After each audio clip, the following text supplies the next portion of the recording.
stand to oppose this RBD bill. In a democracy, the government must be transparent, but the citizen lives must be protected. But this government believes in the opposite. When we ask for data on poverty or deaths in COVID, the government says no data available.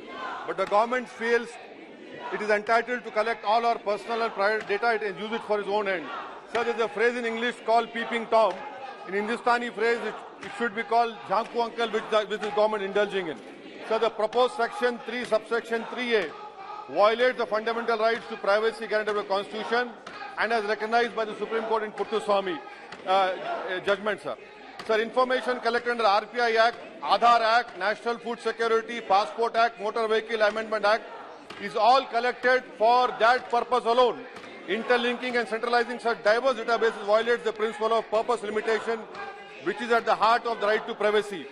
Sir, the test laid down in Puttaswamy requires that there must be a statute for any state action that infringes on the right to privacy. NPR, no statute exists. Citizenship Act 1955 has no reference to any population registration. This is backdoor NRC, sir, and it is completely unconstitutional. The government must first tell us when is the census going to happen. Linking of the proposed national database under RBD Act with electoral rolls is fraught with constitutional impropriety. And there is likelihood of such data being used for targeted disenfranchisement, voter suppression, and some electoral consultant, whether the Association of Billion Brains or Foundation of Billion Brains, can create a database that provides granular data on voters, their caste and religion. Sir, under RP Act, ERO has a statutory duty to conduct enrollment after assessing evidence. Linking this to applicant is violation of Article 324 and the RP Act. In Supreme Court judgment of Lal Babu Sen, Supreme Court held ERO responsible for deleting and adding the names. Sir, last year Puttaswamy judgment laid down threefold tests: legality, necessity and proportionality. These amendments does not meet this threefold test. Centralized databases enable the creation of mass surveillance infrastructure that may be used for profiling, targeting and discriminating against citizens. Sir, amendment to section 17 is blatantly anti-poor as it extends to any person whose birth was not registered or incorrectly registered. 38% of children under the age of 5 do not have birth certificates. 62.3% age of 5 have their birth registered and possess a birth certificate in 2015-16. Sir, National Family Health Survey 4 says only 56.4% of people in rural areas have registered births and possess birth certificates, whereas 82% of children under the age of 5 group had these birth registered and possess birth certificate. In the light of house को आपने व्यवस्थित चलने दिया, फिर क्यों आप हंगामा कर रहे हैं? Unacceptable to allow for such groups वो व्यक्ति और सीट conclusive and mandatory. अविश्वास प्रस्ताव पर बहस होगी, अपनी बात रखिएगा। अभी बिल पास हो रहा है, उसमें सहयोग कीजिए, प्लीज आप पार्टिसिपेट कीजिए चर्चा में। There will be large-scale surveillance. The government can target and delete genuine voters, creating an exclusive criteria for the 2026 delimitation. Sir, I am thankful that they have come to me to show themselves. I am very thankful, sir. Sir, that is why I oppose this act, and I hope the government will send it to the concerned standing committee. अन्य मंत्री जी। महोदय, कई माननीय सदस्यों ने अपने बहुमूल्य सुझाव दिए हैं, जिससे यह दर्शाया गया है कि यह जन सुविधा के लिए और सरकारी योजनाओं को सुगमता से, पारदर्शिता से बिना विलंब पहुंचाया जा सके, जो राज्य के लिए भी और केंद्र के लिए आवश्यक है, उसकी चिंता व्यक्त की गई है। सबका समाधान है इसमें। एकाध माननीय सदस्यों ने अपनी शंका भी व्यक्त की है।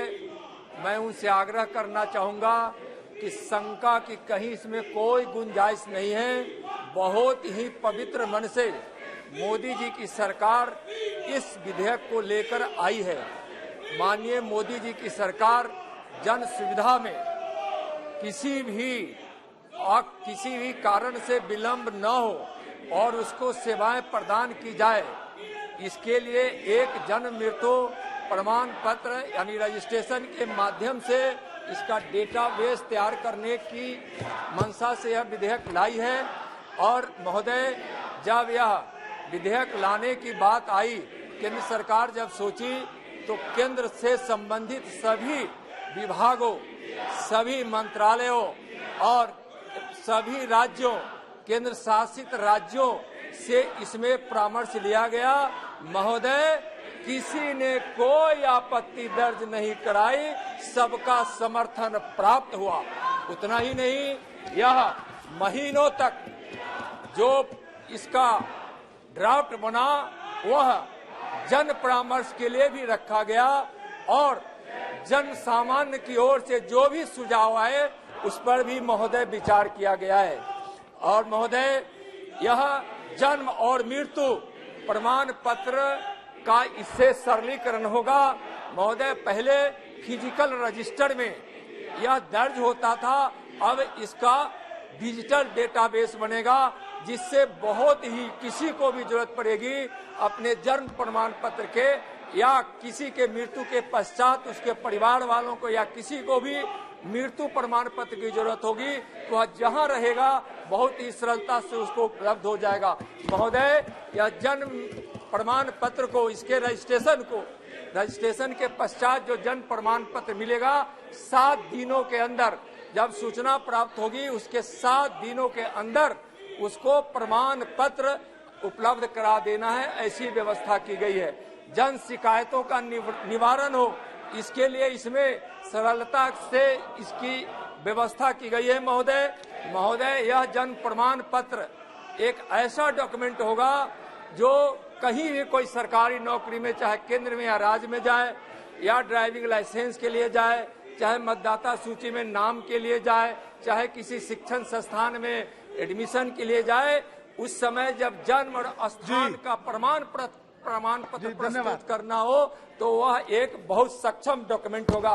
महोदय, एक और संवेदनशीलता के साथ कहना चाहूंगा, आपदा के समय भी जब मृत्यु प्रमाण पत्र तत्काल चाहिए वह व्यवस्था नहीं बनी थी, अब उसकी भी व्यवस्था इसमें महोदय किया गया है। तो इसलिए यह जन उपयोगी है। सरकार जन सुविधा के लिए जन उपयोगी चीजों में इसका उपयोग हो, इसके लिए जनहित में लाया हुआ यह विधेयक है। निवेदन है सबसे कि इस बहुत ही महत्वपूर्ण विधेयक को, संशोधन विधेयक को पारित करने की कृपा करें। माननीय सदस्यगण, डॉक्टर आलोक कुमार सुमन, श्री सौगत राय और श्री N.K. प्रेमचंद्रन जी द्वारा अपने अपने संशोधन दिए गए हैं, मगर आप अपने संशोधनों को सभा में प्रस्तुत नहीं करना चाहते हों तो मैं सभी खंडों को सभा के निर्णय के लिए एक साथ ले रहा हूं। ठीक है। प्रश्न है कि विधेयक पर विचार किया जाए। जो सदस्य के पक्ष में वो हाँ कहें, जो सदस्य के विरोध में वो ना कहें। मेरे विचार में निर्णय हाँ वालों के पक्ष में हुआ, हाँ वालों के पक्ष में हुआ। विधेयक पर विचार करने हेतु प्रस्ताव को स्वीकृत किया गया। अब सभा खंडवार विचार करेगी। प्रश्न है कि खंड 2 से 18 विधेयक का अंग बने। जो सदस्य के पक्ष में वो हाँ कहें, जो सदस्य के विरोध में वो ना कहें। मेरे विचार में